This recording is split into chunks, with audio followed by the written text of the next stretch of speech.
स्वीकार कर लिया। मैं आपको विश्वास दिलाता हूं कि मैं भी अच्छा कवि हूं, आप भरोसा रखना। महफिल में मैं जानता हूं कि बहुत महनीय लोग बैठे हुए हैं। एक छोटी सी लघु कथा सुन लीजिए। बहुत अच्छा। जिंदगी में कभी घबराना मत, और कभी घबरा जाओ, किसी चीज से हताश हो जाओ तो मेरी इस लघु कथा को याद रखना। बहुत अच्छा। एक जंगल में एक मदमस्त हाथी घूमता हुआ जा रहा था। बहुत अच्छे, क्या बात है, वाह वाह वाह। एक जंगल में एक मदमस्त हाथी घूमता हुआ जा रहा था, और आदतन उसके पीछे कुछ कुत्ते भौंकते हुए जा रहे थे। क्या बात है। पेड़ पर लटके हुए एक लंगूर ने हाथी को ताना मारा, इतना विशाल शरीर लिए घूमते हो, इन जाहिलों को जवाब क्यों नहीं देते? क्या बात है, वाह। तो हाथी ने पलटकर कहा, भैया हम किसी की आइडेंटिटी नहीं छीनते।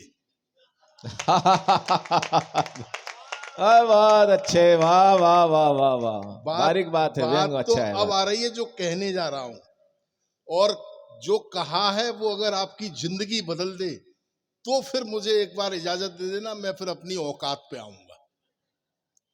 भैया हम किसी की आइडेंटिटी नहीं छीनते, ये बेचारे भौंकने की दम पर ही तो कुत्ते हैं। बहुत अच्छा है, वाह। तो मैं सशरीर आपके बीच में उपस्थित हुआ हूं। दैनिक जागरण परिवार को मैं बधाई देता हूं कि उन्होंने बहुत अच्छा आयोजन प्रतिवर्ष करते हैं। आज का आयोजन इसलिए भी महत्वपूर्ण है कि पुलिस तक साहित्य सुन रही है।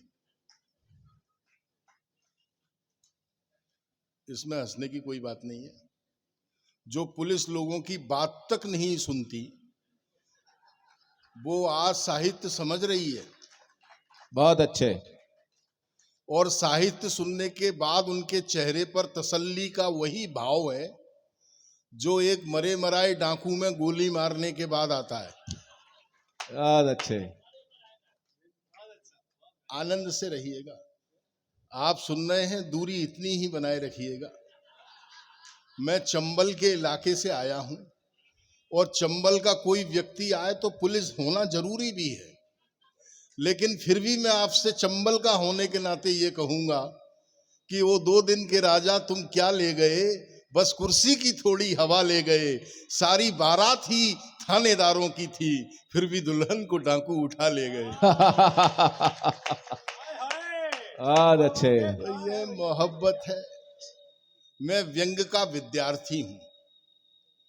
जैसा कि बताया गया, व्यंग वो होता है जिसमें कहा कुछ जाए, सुना कुछ जाए और सोचा कुछ जाए, उसे कहते हैं व्यंग। जैसे हमारे बड़े व्यंग्यकार शरद जोशी जी ने कभी कहा था कि हमारी सरकार विकास के लिए ठोस ही कदम उठाती है, मगर कदम इतने ठोस होते हैं कि उठते ही नहीं है। बहुत अच्छा है, वाह वाह वाह। ये मैंने नहीं कहा, शरद जी ने कहा। अब मैंने क्या कहा, मैं आपको व्यंग समझाऊंगा, आप समझ के मुझे बताना कि आपकी समझ में आ रहा है। बहुत अच्छा। मैं थोड़ा संकोची प्रभाव का आदमी